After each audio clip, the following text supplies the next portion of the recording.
शुभ सकाळ आपण आईएमटीवी ओडिशार सकाळर न्यूज बुलेटिन देखुछंती। आसंतो आज सकाळर देश विदेश तथा राज्यर सबठार बड़ खबर उपरे नजर पकाइबा। मधुमेह सहित कौन मारात्मक रोग थिले अमेरिका देव नाही भिसा। यदि आपण डायबिटीज बा मधुमेह रोग रे पीड़ित अछंती ताल अमेरिका जाई पारिबे नहीं।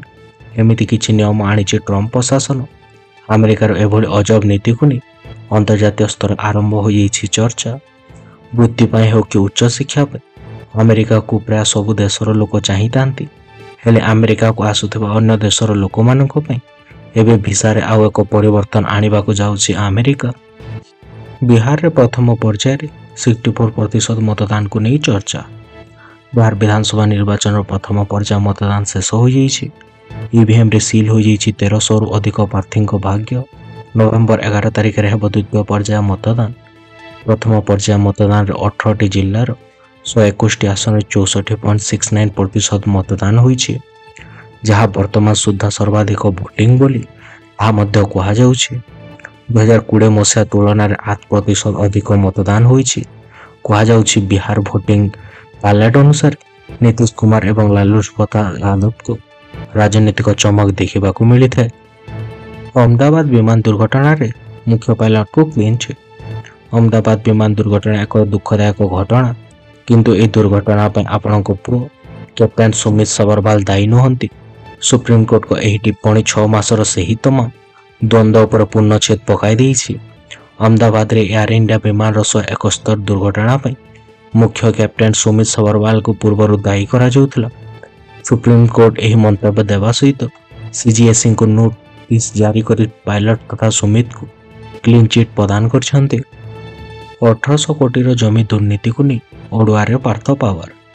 अभियोग अनुसार पुणेर मुंदवा अंचल रे 40 एकर जमी रहुछि, जार अनुमानिक मूल्य 1800 कोटी टंका। मात्र पार्थ पावर को कंपनी तथा मीडिया एंटरप्राइज याकु मात्र 300 कोटी टंका रे किनिछि। यार रजिस्ट्रेशन दल रे दिग्विजय पाटिल को ना रही, जे कि मीडिया एंटरप्राइज पार्टनर अटंती। या छड़ा कंपनी को स्टाम्प ड्यूटी छाड़ करा जाइछि, फल रजिस्ट्रेशन खतर मार्च 500 टंका संभव हो पारिछि। भुवनेश्वर रोड कांग्रेस सम्मिलनी उद्घाटन कले नितिन गडकरी। भुवनेश्वर भारतीय रोड कांग्रेस सम्मिलनी उद्घाटन कर केंद्र मंत्री तथा नितिन गडकरी। सारा देश पर उन्नत सड़कर नक्शा अंका जीव।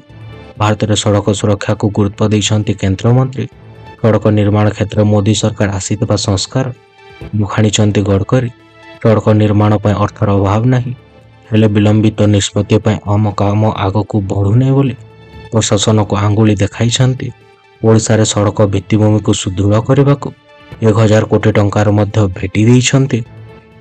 काबुल रे खोलिबो हिंदू अफगान रिसर्च सेंटर।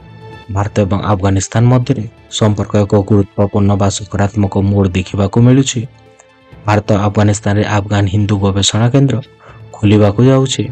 यह व्यतीत भारत अफगानिस्तान रे कृषि क्षेत्र रे बड़ काम करिबाकू जाउछि।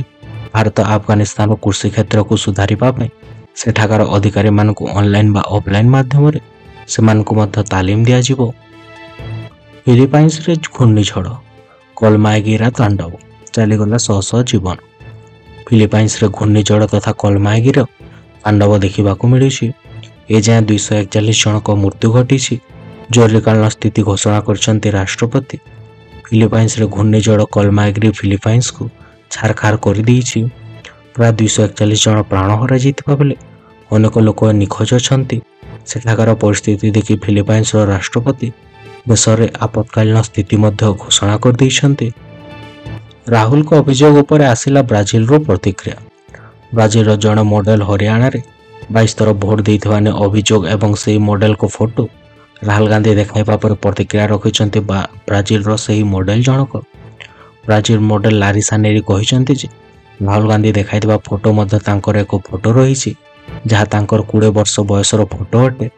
सोशल मीडिया रे लारिसा आहुरी कहिछन्ति जे राहुल गांधी अभियोग पर तांको पाखकु बहुत फोन आसुछि जे से यहाँ नहीं आश्चर्य प्रकाश करने सहित व्रतग्रस्त रहुचंती। ट्रम्प को बड़ बयान। अमेरिका पृथ्वी 150 थर ध्वंस करें। परमाणु शक्ति को नहीं पुणी बड़ बयान देइछन्ति अमेरिका राष्ट्रपति तथा डोनाल्ड ट्रम्प। ସେ ପୁଣି ଥରେ ଦୃଢ଼ୋକ୍ତି ପ୍ରକାଶ କରି କହିଛନ୍ତି ଯେ ତାଙ୍କ ପାଖକୁ ବିଶ୍ୱକୁ ଅନେକ ଥର ଧ୍ୱଂସ କରିବା ପାଇଁ ଯଥେଷ୍ଟ ପରମାଣୁ ଅସ୍ତ୍ର ରହିଛି। ଚୀନ ରାଷ୍ଟ୍ରପତି ସି ଜିନପିଙ୍ଗଙ୍କ ସହିତ ତାଙ୍କର ସାକ୍ଷାତକୁ ଜବରଦସ୍ତି ବୋଲି କହିଛନ୍ତି ଆମେରିକାର ରାଷ୍ଟ୍ରପତି। ସେପରି ଟ୍ରମ୍ପ କହିଛନ୍ତି ତାଙ୍କର ଚୂଡ଼ାନ୍ତ ଲକ୍ଷ୍ୟ ହେଉଛି ଏକ ପରମାଣୁ ମୁକ୍ତ ବିଶ୍ୱ ଗଠନ କରିବା। ରୁଷରେ ସନ୍ଦେହଜନକ ଅବସ୍ଥାରେ ମିଳିଲା ଡାକ୍ତରୀ ଛାତ୍ରଙ୍କ ମୃତଦେହ। 19 ଦିନ ପୂର୍ବରୁ ରୁଷର ଉଫାରେ ନିଖୋଜ ହୋଇଯାଇଥିବା ଜଣେ 22 ବର୍ଷୀୟ ଭାରତୀୟ ଛାତ୍ରଙ୍କ ମୃତଦେହ ଉଦ୍ଧାର କରାଯାଇଛି। ରାଜସ୍ଥାନର ଅଲୱାର ଜିଲ୍ଲାର ଲକ୍ଷ୍ମଣଗଡ଼ର କୁଫାନୱାଡ଼ରେ ଗ୍ରାମର ବାସିନ୍ଦା ଅଜିତ ସିଂ ଚୌଧୁରୀ 2023ରେ MBBS କରିବା ପାଇଁ ବାସ୍କିର ଷ୍ଟେଟ୍ ମେଡିକାଲ ୟୁନିଭର୍ସିଟିରେ ସେ ସେଠାରେ ନାମ ଲେଖାଇଥିଲେ। ଗତ ମାସରେ ହଷ୍ଟେଲରୁ ନିଖୋଜ ହୋଇଯାଇଥିଲେ। ସେ ଚଳିତ ବର୍ଷ ଅକ୍ଟୋବର 19 ତାରିଖରେ ଉଫାରେ ମଧ୍ୟ ନିଖୋଜ ହୋଇଯାଇଥିଲେ। ବିହାର ଦେଖିଲା ଯୋଗୀ ଏବଂ ରାଜନାଥଙ୍କ ଧନ୍ଦାର ପ୍ରଚାର। ବିହାରବାଜି ଜିତିବାକୁ କଳବଳ କୌଶଳ ଲଗାଇ ଦେଇଛନ୍ତି ସବୁ ଦଳ। ଆସନ୍ତା 11 ଏବଂ 2 ପର୍ଯ୍ୟାୟ ପାଇଁ ପଡ଼ିବ ମତଦାନ। ଆସନ୍ତାକାଲି ନିର୍ବାଚନୀ ପ୍ରଚାର ଶେଷ ଦିନ ହୋଇଥିବାରୁ ଶେଷ ମୁହୂର୍ତ୍ତରେ ଘମାସାନ ହୋଇଛି ପ୍ରଚାର ମଇଦାନ। ଏହି ପ୍ରଚାର ଭୋଟିଂ ବିଭାଗର ଭାଗ୍ୟ ବିଧାତା ନିର୍ଦ୍ଧାରଣ କରିବାକୁ ଯାଉଥିବାରୁ ଅଧିକରୁ ଅଧିକ ଜନମତ ମଧ୍ୟ ନିଜ ନିଜ ପକ୍ଷରେ କରିବାକୁ ସବୁ ଦଳ ଆଗ୍ରହ ପ୍ରକାଶ କରୁଛନ୍ତି। ବିହାରରେ ବଢ଼ୁଛି ରାଜନୈତିକ ଝଡ଼, ଯାହାର ପ୍ରଭାବ ପୁରା ଦେଶରେ ଦେଖିବାକୁ ମିଳୁଛି। ଡାକ୍ତରଙ୍କ ଲକରରୁ ମିଳିଲା AK-47। ଆତଙ୍କବାଦ ସମ୍ପର୍କ ନେଇ ତଦନ୍ତ ଜାରି। ଜାମ୍ମୁ କାଶ୍ମୀରର ରାଜଧାନୀ ଶ୍ରୀନଗରରୁ ଏମିତି ଏକ ଖବର ସାମ୍ନାକୁ ଆସିଛି ଯାହା ଶୁଣିଲେ ଆପଣ ମଧ୍ୟ ଆଶ୍ଚର୍ଯ୍ୟ ହୋଇଯିବେ। ଜାମ୍ମୁ କାଶ୍ମୀର ଅନନ୍ତନାଗରେ ଜଣେ ଡାକ୍ତରଙ୍କ ଘରକୁ AK-47 ରାଇଫଲ ମିଳିଛି। ଆଉ ସେହି ଖବର ସାମ୍ନାକୁ ଆସିବା ପରେ ସାରା ଅଞ୍ଚଳରେ ହଳଚଳ ସୃଷ୍ଟି ହୋଇଛି। ସେପଟେ ଏହି ଘଟଣାକୁ ନେଇ ସମସ୍ତେ ଦ୍ୱନ୍ଦ୍ୱରେ ମଧ୍ୟ ପଡ଼ିଛନ୍ତି ଯେ ଡାକ୍ତରଙ୍କ ଘରକୁ AK-47 ରାଇଫଲ କେଉଁଠାରୁ ଆସିଛି। RBIର ବଡ଼ ଘୋଷଣା, ସୁନା ପରେ ଏବେ ରୂପାରେ ମଧ୍ୟ ମିଳିବ ଲୋନ୍। ଯଦି ଆପଣଙ୍କ ପାଖରେ ରୂପା ଅଳଙ୍କାର କିମ୍ବା ରୂପା ମୁଦ୍ରା ଅଛି ତେବେ ସେଗୁଡ଼ିକ ଏବେ କେବଳ ସାଜସଜ୍ଜା ପାଇଁ ବ୍ୟବହାର କରାଯିବ ନାହିଁ। ଆବଶ୍ୟକ ପଡ଼ିଲେ ସେମାନେ ଆପଣଙ୍କ ପକେଟକୁ ନଗଦ ଟଙ୍କା ମଧ୍ୟ ଆଣିପାରିବେ। ପ୍ରଥମ ଥର ପାଇଁ ଭାରତୀୟ ରିଜର୍ଭ ବ୍ୟାଙ୍କ RBI ପ୍ରଥମ ଥର ପାଇଁ ରିଜର୍ଭ ବ୍ୟାଙ୍କ ଅଫ୍ ଇଣ୍ଡିଆ 2025ରେ ନୂତନ ନିର୍ଦ୍ଦେଶାବଳୀ ମଧ୍ୟ ଜାରି କରିଦେଇଛି। ଅନୁପ୍ରବେଶ ବେଳେ ସେନା ଗୁଳିରେ ଟଳି ପଡ଼ିଲେ 2 ଜଣ ଆତଙ୍କବାଦୀ। ଜାମ୍ମୁ କାଶ୍ମୀର କୁପୱାଡ଼ା ଅପରେସନରୁ ପିମ୍ପଲକୁ ସଫଳତା ମିଳିଛି। କୁପୱାଡ଼ାରେ ଆତଙ୍କବାଦୀଙ୍କ ଅନୁପ୍ରବେଶ ଉଦ୍ୟମ ଭଣ୍ଡ ହୋଇଛି। ସେନା ଗୁଳିରେ ଟଳି ପଡ଼ିଛନ୍ତି 2 ଜଣ ଆତଙ୍କବାଦୀ। ଜାମ୍ମୁ କାଶ୍ମୀର ସୁରକ୍ଷାକର୍ମୀଙ୍କ ଗୁଳିରେ 2 ଜଣ ଆତଙ୍କବାଦୀ ନିପାତ ହୋଇଯାଇଥିବା ନେଇ ସୂଚନା ମିଳିଛି। ଏନକାଉଣ୍ଟର ପରେ ସେନା ପକ୍ଷରୁ ସର୍ଚ୍ଚ ଅପରେସନ ସେଠାରେ ମଧ୍ୟ ଜାରି କରାଯାଇଛି। GST ଠକିବାକୁ ଖୋଲିଥିଲେ 105ଟି ନକଲି କମ୍ପାନୀ। 325 କୋଟି ଟଙ୍କାର GST ଠକେଇର ଅଭିଯୋଗ ହୋଇଛି। ମୁମ୍ବାଇର ମୁଖ୍ୟ ଅଭିଯୁକ୍ତଙ୍କୁ ଗିରଫ କରିଛି କେନ୍ଦ୍ରୀୟ GST ଗୁଇନ୍ଦା ବିଭାଗ। ଗିରଫ ଅଭିଯୁକ୍ତ ନିଲେଶ ଜୋଶେଫ ତଥା ଜିଗୱାଡ଼ା ଜଣେ ଚାର୍ଟାର୍ଡ ଆକାଉଣ୍ଟାଣ୍ଟ ହୋଇଥିବା ନେଇ ସେଠାରେ ସୂଚନା ମିଳିଛି। ଓଡ଼ିଶାର ବିଭିନ୍ନ ଜିଲ୍ଲାରେ ଏଜେଣ୍ଟ ରଖି ଛୋଟ ଛୋଟ ବ୍ୟବସାୟୀଙ୍କୁ କରୁଛି ଟାର୍ଗେଟ। ଓଡ଼ିଶାର ଛୋଟ ଛୋଟ ବ୍ୟବସାୟୀଙ୍କ GST ନମ୍ବର ବ୍ୟବହାର କରି କାଗଜପତ୍ର ଜାଲିଆତି କରି ମୁମ୍ବାଇର ବଡ଼ ବଡ଼ କମ୍ପାନୀକୁ ଇନପୁଟ୍ ଦେବାରେ ମଧ୍ୟ ସହଯୋଗ କରୁଥିଲା। ଟ୍ରେନରେ ଟିକଟ ବୁକିଂ କରିବା ପାଇଁ IRCTCର ନୂତନ ନିୟମ। ଭାରତୀୟ ରେଳବାଇ ଏବେ ଅନଲାଇନ୍ ଟିକେଟ ବୁକିଂ କରୁଥିବା ଯାତ୍ରୀମାନଙ୍କ ପାଇଁ ଏକ ନୂତନ ନିୟମ ଲାଗୁ କରିବାକୁ ଯାଉଛି। ସକାଳ ସମୟରେ ଟିକେଟ ବୁକିଂ ପାଇଁ ଆଧାର ଯାଞ୍ଚ ବା ଭେରିଫିକେସନ ବାଧ୍ୟତାମୂଳକ କରାଯାଇଛି। ଏହା IRCTC ୱେବସାଇଟ୍ କିମ୍ବା ମୋବାଇଲ ଆପ୍ ମାଧ୍ୟମରେ ଟିକଟ ବୁକିଂ ସମୟରେ କରିବାକୁ ପଡ଼ିବ। ରେଳ ମନ୍ତ୍ରାଳୟର କହିବା ଅନୁଯାୟୀ ଏହି ନିଷ୍ପତ୍ତିର ମୁଖ୍ୟ ଉଦ୍ଦେଶ୍ୟ ଟିକେଟ ବୁକିଂ ବ୍ୟବସ୍ଥାରେ ପାରଦର୍ଶିତା ଆଣିବା ଏବଂ ଦଲାଲ ବା ପ୍ରକ୍ସି ବୁକିଂ କରୁଥିବା ଲୋକମାନଙ୍କୁ ରୋକିବା ହେଉଛି ତାର ପ୍ରାଥମିକତା। ସେମାନେ ପିଲାମାନଙ୍କୁ ବନ୍ଧୁକ ଦେଉଥିଲେ, ଆମେ ଲ୍ୟାପଟପ୍ ଦେଉଛୁ। ପ୍ରଧାନମନ୍ତ୍ରୀ ନରେନ୍ଦ୍ର ମୋଦି ବିହାରର ସୀତାମାଢ଼ି ଏବଂ ପେଟିଆ ନିର୍ବାଚନ ରାଲିକୁ ସମ୍ବୋଧିତ କରିଛନ୍ତି। ରାଲି ସମୟରେ ପ୍ରଧାନମନ୍ତ୍ରୀ RJD ଏବଂ ଅନ୍ୟ ବିରୋଧୀ ଦଳଗୁଡ଼ିକ ଉପରେ କଡ଼ା ଟାର୍ଗେଟ କରିଥିଲେ। ସେମାନେ ରାଜ୍ୟର ଯୁବକମାନଙ୍କୁ ଅପରାଧୀ କହିବାକୁ ଚେଷ୍ଟା କରୁଥିବା ନେଇ ଅଭିଯୋଗ କରିଥିଲେ। ସେ କହିଥିଲେ ଯେ NDA ଯୁବକମାନଙ୍କୁ କମ୍ପ୍ୟୁଟର ଏବଂ କ୍ରୀଡ଼ା ଉପକରଣ ଯୋଗାଇ ଦେଉଥିବା ବେଳେ RJD ସେମାନଙ୍କୁ ପିସ୍ତଲ ଦେବା ବିଷୟରେ କଥା କରୁଛି। ଲଣ୍ଡନ ଯିବାର ଥିଲା ବିମାନ, ହୋଇଗଲା 7 ଘଣ୍ଟା ବିଳମ୍ବ। ଏକ ଯାନ୍ତ୍ରିକ ତ୍ରୁଟି ଯୋଗୁଁ ଏୟାର ଇଣ୍ଡିଆର ମୁମ୍ବାଇ ଲଣ୍ଡନ ବିମାନ EI-119 ପ୍ରାୟ 7 ଘଣ୍ଟା ବିଳମ୍ବ ହୋଇଯାଇଛି। ଛତ୍ରପତି ଶିବାଜୀ ମହାରାଜ ଟର୍ମିନାଲ ଅନ୍ତର୍ଜାତୀୟ ବିମାନ ବନ୍ଦରରୁ ସକାଳ 6:30ରେ ଉଡ଼ାଣ ନେବାର ଥିଲା, କିନ୍ତୁ ବର୍ତ୍ତମାନ ଏହା ଅପରାହ୍ନ 1ଟାରେ ଉଡ଼ାଣ ଭରିଛି। ଯାତ୍ରୀମାନେ ସୋସିଆଲ ମିଡ଼ିଆରେ ବିମାନ କମ୍ପାନୀ ପ୍ରତି ନଜର ଅସନ୍ତୋଷ ପ୍ରକାଶ କରିଛନ୍ତି। ଏପରିକି ଘଟଣା ବାରମ୍ବାର ଘଟୁଥିବା ନେଇ ସେମାନେ ଚିନ୍ତା ପ୍ରକାଶ କରିବା ସହିତ ବିମାନ କମ୍ପାନୀର ଅବହେଳା ଉପରେ ସେମାନେ ମଧ୍ୟ ପ୍ରଶ୍ନ ଉଠାଇଛନ୍ତି। ଡିସେମ୍ବର 1ରୁ ସଂସଦର ଶୀତକାଳୀନ ଅଧିବେଶନ। ଡିସେମ୍ବର 1ରୁ ସଂସଦର ଶୀତ ଅଧିବେଶନ ଚାଲିବ। ଏହା 1ରୁ ଆରମ୍ଭ ହୋଇ ଡିସେମ୍ବର 19 ତାରିଖ ପର୍ଯ୍ୟନ୍ତ ଚାଲିବ।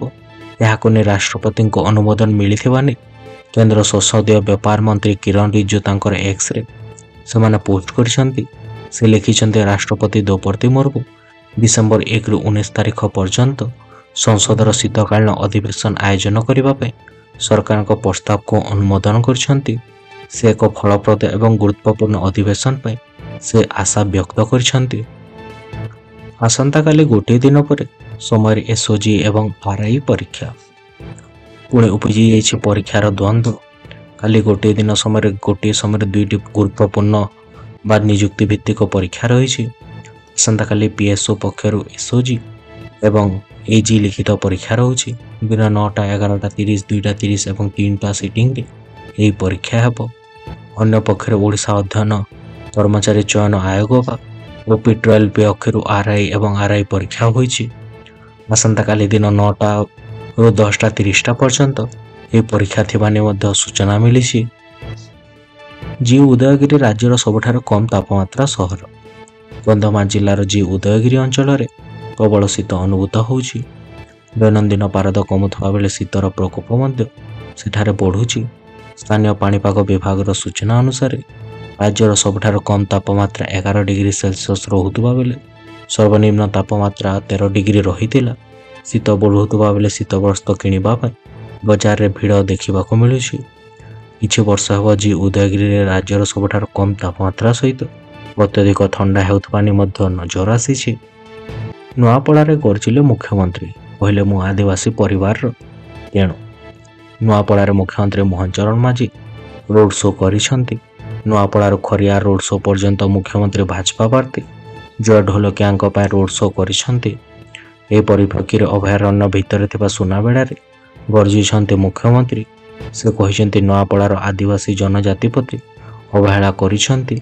ନବୀନ ବାବୁ ଆଦିବାସୀଙ୍କ ପ୍ରତି ଅବହେଳା କରିଛନ୍ତି ବୋଲି ସେ ମଧ୍ୟ କହିଛନ୍ତି। ଘୁମୁସୁର ବନଖଣ୍ଡରେ 15ରୁ ବାଘ ଗଣନା। ଜଙ୍ଗଲରେ ଲାଗିବ ଟ୍ରାପ୍ କ୍ୟାମେରା।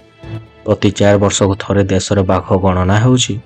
ତେଣୁ ଚଳିତ ବର୍ଷ ଦେଶରେ ବାଘ ଗଣନା ପ୍ରକ୍ରିୟା ଚାଲିଛି। ଏହିଭଳି ବ୍ରହ୍ମପୁରର ଆଞ୍ଚଳିକ ବନ ସଂରକ୍ଷଣ କାର୍ଯ୍ୟାଳୟ ପକ୍ଷରୁ ମଧ୍ୟ ବିଭିନ୍ନ ବନଖଣ୍ଡରେ ବାଘ ଗଣନା ପାଇଁ ପ୍ରକ୍ରିୟା ଆରମ୍ଭ ହୋଇଛି। ବର୍ତ୍ତମାନ କର୍ମଚାରୀମାନଙ୍କୁ ତାଲିମ ପ୍ରଦାନ କରାଯାଇଛି। ଏହାପରେ ଚଳିତ ମାସ 15ରୁ 21 ତାରିଖ ମଧ୍ୟରେ କର୍ମଚାରୀମାନେ ଜଙ୍ଗଲକୁ ଯାଇ ବାଘର ସ୍ଥିତି ଜାଣିବା ପାଇଁ ବିଭିନ୍ନ ପଦକ୍ଷେପ ନେବେ। ପୁଣି ପରୀକ୍ଷା ଦ୍ୱନ୍ଦ୍ୱ। ଗୋଟିଏ ସମୟରେ ଦୁଇଟି ପରୀକ୍ଷା। ଆସନ୍ତାକାଲି ଗୋଟିଏ ଦିନରେ ଗୋଟିଏ ସମୟରେ ଦୁଇଟି ପରୀକ୍ଷା ରହିଛି। ଓପିଏସ୍ସି ପକ୍ଷରୁ ଆସନ୍ତାକାଲି ଅର୍ଥାତ୍ ଏଏସ୍ଓ ଲିଖିତ ପରୀକ୍ଷା ଅନୁଷ୍ଠିତ ହେବ। ସକାଳ 9ଟାରେ ପୂର୍ବାହ୍ନ 11ଟା 30ରୁ ଏବଂ 2ଟା 30ରେ 2ଟି ସିଟିଂରେ ପରୀକ୍ଷା ହେବ। ଅନ୍ୟ ପକ୍ଷରେ ଓଏସ୍ଏସ୍ସି ପକ୍ଷରୁ ଆର୍ଆଇ, ଆଇସିଡିଏସ୍, ଏଆର୍ଆଇ ପରୀକ୍ଷା ହେବା ନେଇ ବିଜ୍ଞପ୍ତି ଜାରି ହୋଇଛି। ଓଏସ୍ଏସ୍ସି ପରିଚାଳିତ ପରୀକ୍ଷା ଆସନ୍ତାକାଲି ସେ ସକାଳ 9ଟାରୁ 10ଟା 30ଟା ପର୍ଯ୍ୟନ୍ତ ରହିଛି। ଏଏସ୍ଓ ପେପର 1 ପରୀକ୍ଷା। ଜଣେ 2ଟି ପରୀକ୍ଷା ପାଇଁ ଆବେଦନ କରିଥିଲେ କିପରି ଦେବେ ପରୀକ୍ଷା, ଏହାକୁ ନେଇ ଛାତ୍ରଛାତ୍ରୀ ଦ୍ୱନ୍ଦ୍ୱରେ ରହିଛନ୍ତି। ନୂଆପଡ଼ା ଉପନିର୍ବାଚନ। ଯାଞ୍ଚ ହେଲା ମୁଖ୍ୟମନ୍ତ୍ରୀଙ୍କ ହେଲିକପ୍ଟର। ନୂଆପଡ଼ା ଉପନିର୍ବାଚନ ସୁରକ୍ଷା ଦୃଷ୍ଟିରୁ ମୁଖ୍ୟମନ୍ତ୍ରୀଙ୍କ ହେଲିକପ୍ଟର ଯାଞ୍ଚ କରାଯାଇଛି। ସୁନାବେଡ଼ାକୁ ଯିବାକୁ ଥିବା ମୁଖ୍ୟମନ୍ତ୍ରୀଙ୍କ ହେଲିକପ୍ଟର ସେଠାରେ ଯାଞ୍ଚ ହୋଇଛି। ଗୋଟମା ଏୟାରଷ୍ଟ୍ରିପ୍ରେ ପୋଲିସ ପ୍ରଶାସନ ପକ୍ଷରୁ ଏହାର ଯାଞ୍ଚ କରାଯାଇଛି। ଗତକାଲି ଅର୍ଥାତ୍ ମୁଖ୍ୟମନ୍ତ୍ରୀଙ୍କ ବିମାନ ଯାଞ୍ଚ କରାଯାଇଥିଲା। ଫ୍ଲାଇଂ ସ୍କ୍ୱାଡ୍ ଏବଂ ଭିଡିଓ ସର୍ଭିଲାନ୍ସ ଟିମ୍ ପକ୍ଷରୁ ମୁଖ୍ୟମନ୍ତ୍ରୀ କରାଯାଇଥିବା ଏୟାରକ୍ରାଫ୍ଟ ଏବଂ ହେଲିକପ୍ଟର ମଧ୍ୟ ସେଠାରେ ଯାଞ୍ଚ ହୋଇଛି। ଆଜିଠାରୁ ହାଇସ୍କୁଲ ସାର୍ଟିଫିକେଟ୍ର ପରୀକ୍ଷା ଫର୍ମ ପୂରଣ।